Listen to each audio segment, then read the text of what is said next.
Assalamualaikum warahmatullahi wabarakatuh. Yang Ibu hormati dan Ibu sayangi para mahasiswa semester 6F dalam mata kuliah Hubungan Pusat dan Daerah. Di sini materi yang pertama yang akan Ibu sampaikan adalah tentang penyelenggaraan pemerintahan negara Republik Indonesia menurut Undang-Undang Dasar 1945.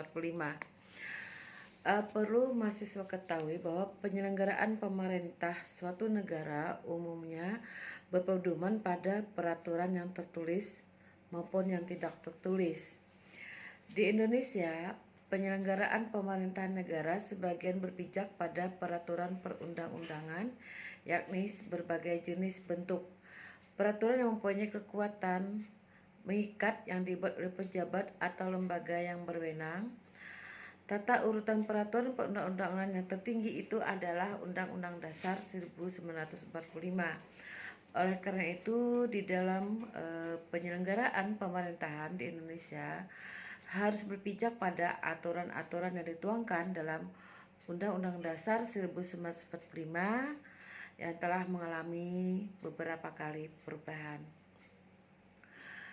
Secara umum, penyelenggaraan pemerintahan negara itu berpedoman pada dua asas. Yang pertama itu asas fungsional dan asas kedaerahan. Sedangkan penyelenggaraan negara disebut sebagai lembaga negara yang merupakan perwujudan dari konsep pembagian kekuasaan yang pada umumnya dikenal dengan trias politika, yaitu ada kekuasaan legislatif, kemudian kekuasaan eksekutif dan kekuasaan yudikatif. Kalau kita berbicara mengenai asas-asas penyelenggaraan pemerintahan di Indonesia, menurut Taliji Duhu Endra dalam buku Syafei 1993 mengatakan bahwa pengertian asas dalam arti khusus adalah asas-asas pemerintahan yang tercantum dalam pedoman-pedoman peraturan.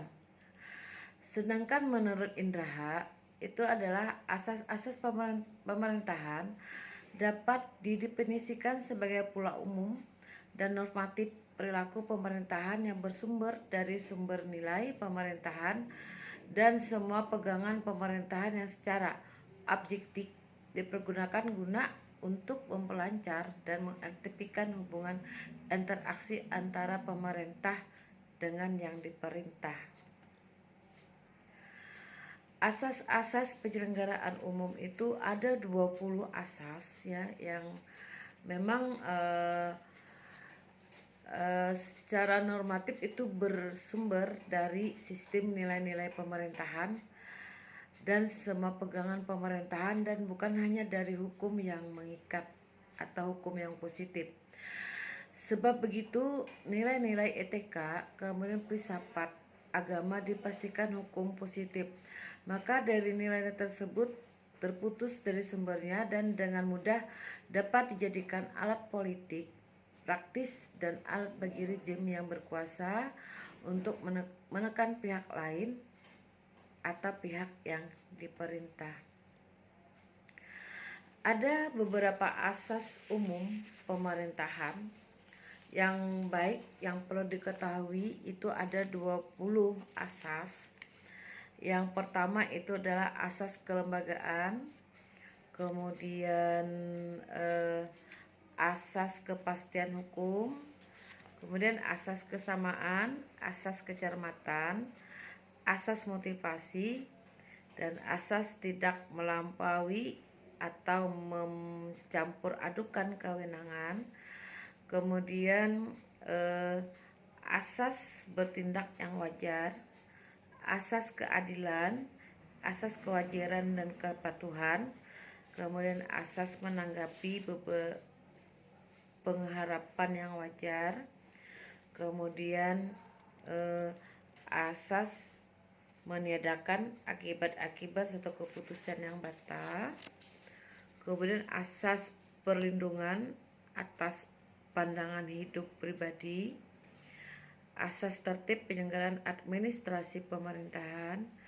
kemudian ada asas keterbukaan, asas proporsionalitas, asas profesionalitas, kemudian asas akuntabilitas, dan asas kepentingan umum, serta asas efisien dan asas efektivitas. Nah, itu tadi ada 20 asas umum pemerintahan yang baik yang memang perlu kita ketahui. Kemudian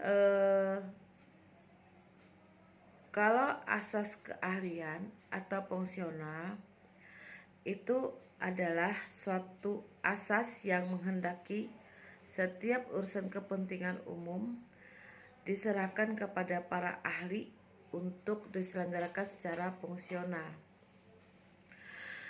Penerapan asas keahlian tersebut dapat dilihat dari dinas-dinas daerah pada level pemerintahan daerah, baik departemen maupun dinas mendasarkan diri pada keahlian para pegawainya.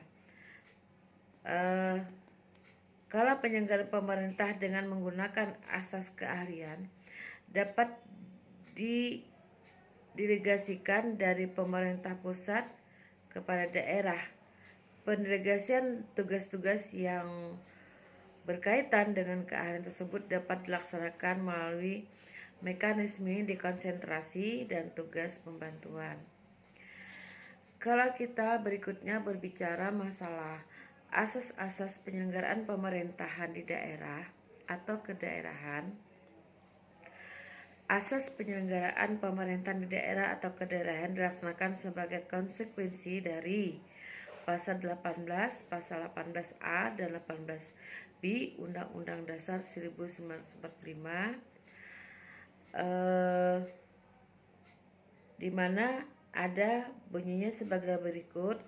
Di dalam pembahasan kedua Undang-Undang Dasar 1945 itu Pasal 18 itu berbunyi negara kesatuan Republik Indonesia dibagi atas daerah-daerah provinsi, dan daerah provinsi itu dibagi atas kabupaten dan kota, yang tiap-tiap provinsi, kabupaten, dan kota itu mempunyai pemerintahan daerah yang diatur dengan undang-undang.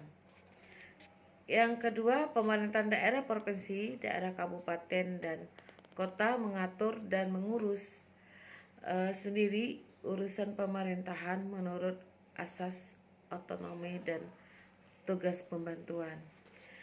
Kemudian pemerintah daerah provinsi, daerah kabupaten dan kota memiliki DPRD atau Dewan Perwakilan Daerah yang anggota-anggotanya dipilih melalui pemilihan umum. Gubernur, bupati, dan wali kota masing-masing sebagai kepala pemerintah daerah, provinsi, kabupaten, dan kota dipilih secara demokratis. Pemerintahan daerah menjalankan otonomi seluas-luasnya kecuali urusan pemerintahan yang oleh undang-undang ditentukan sebagai aturan pemerintah pusat.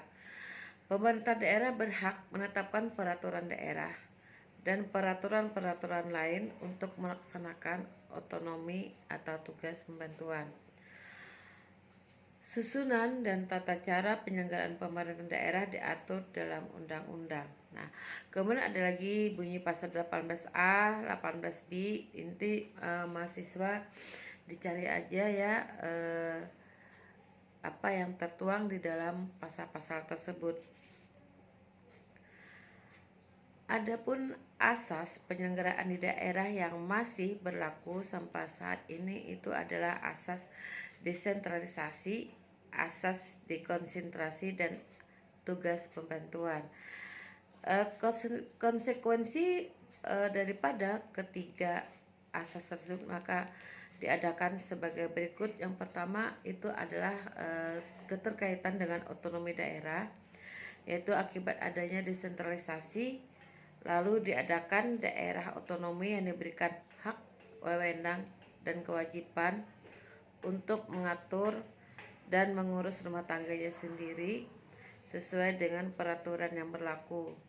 Kemudian daerah otonom yaitu kesatuan masyarakat hukum yang mempunyai batas wilayah tertentu yang hendak berwenang dan berkewajiban mengatur dan mengurus rumah tangganya sendiri dalam Ikatan Negara Kesatuan Republik Indonesia sesuai dengan peraturan yang berlaku. Kemudian wilayah administratif, yaitu akibat dari adanya asas dekonsentrasi.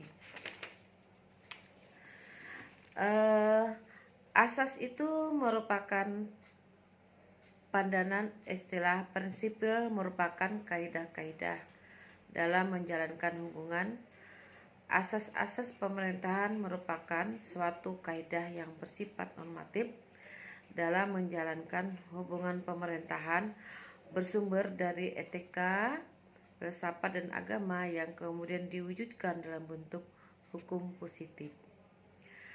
Asas pemerintahan adalah dasar pedoman yang sesuatu yang dianggap kebenaran, yang menjadi tujuan berpikir, dan prinsip yang menjadi pegangan dalam penyelenggaraan pemerintahan negara.